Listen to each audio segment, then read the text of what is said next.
झारखंड की महिलाओं को सड़क पर आना होगा अपनी सुरक्षा के लिए, क्योंकि यहाँ राज्य का मुख्यमंत्री उनको सुरक्षा देने में सक्षम नहीं। कि अगर इनके टाइटल में कुछ और होता तो शायद इनको इंसाफ मिलता और पूरा सिस्टम यहाँ होता, पूरा झारखंड के राजनेता यहाँ होते, पूरे देश के राजनेता यहाँ होते। लेकिन ये बहुत विडंबना की बात है कि पूरा सिस्टम सोया हुआ है। हम सचेत कर देना चाहते हैं राज्य के मुख्यमंत्री से और उनसे नज़र मिलाकर उनको कह देना चाहते हैं कि अगर नहीं हो पा रहा है तो कह दीजिए कि इस्तीफा देते हैं, और कह दीजिए कि राज्य की पुलिस मौन है, राज्य की पुलिस नहीं सक पा रही है, राज्य की पुलिस के अंदर इतनी कुवत ही नहीं है कि यहाँ की महिलाओं को सुरक्षा दे पाए। वो कह दे मुख्यमंत्री मन से आकर, हम लोग सुरक्षा देंगे अपनी बेटियों की, अपनी बहनों की, अपने माओ की। राज्य की ये जो युवा हैं वो सक्षम है सुरक्षा देने के लिए। झारखंड में अपराध, हत्या, लूट, अपहरण, दुष्कर्म ऐसे बढ़ गया है जिसका आप अंदाज़ा लगा सकते हैं कि कोयला राजधानी के अंदर पिछले 10 दिन के अंदर 3 बड़ी बड़ी घटनाएं हो गई। और इतनी हृदय विदारक घटना है, इतनी दर्दनाक घटना है, आपका रूह कांप जाएगा। अभी झरिया में गोली भी चला। अच्छा, आज ही चला है इसे, लेकिन जो घटनाएं हुई हैं वो इतनी रूह कपा देने वाली है कि कहीं तेजाब फेंक दिया गया, कहीं बाथरूम में फंदे पर लटका दिया गया। तो ये जो घटनाएं हो रही हैं ये बिना सरकारी संरक्षण के नहीं हो रहा है। जो अपराधी हैं वो सरकारी संरक्षण में अपराध कर रहे हैं, हम खुले तौर पर कह देना चाहते हैं। क्योंकि राजधानी जो कोयला राजधानी है, इसकी नज़र, पूरे देश की नज़र इस जगह पर होती है। यहाँ इतना खुलेआम घटना और मुख्यमंत्री मौन।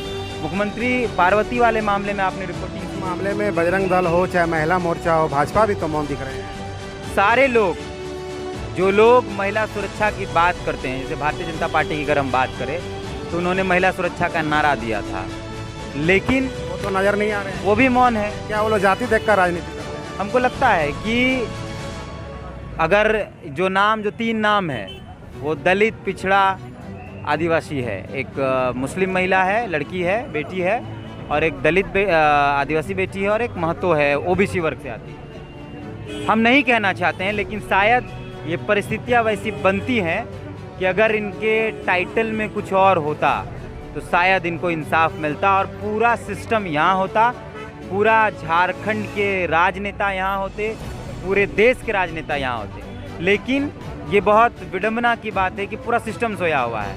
हम सचेत कर देना चाहते हैं राज्य के मुख्यमंत्री से और उनसे नज़र मिलाकर उनको कह देना चाहते हैं कि अगर नहीं हो पा रहा है तो कह दीजिए कि इस्तीफा देते हैं, और कह दीजिए कि राज्य की पुलिस मौन है, राज्य की पुलिस नहीं सक पा रही है, राज्य की पुलिस के अंदर इतनी कुवत ही नहीं है कि यहाँ की महिलाओं को सुरक्षा दे पाए। वो कह दे मुख्यमंत्री मन से आकर, हम लोग सुरक्षा देंगे अपनी बेटियों की, अपनी बहनों की, अपने माओ की।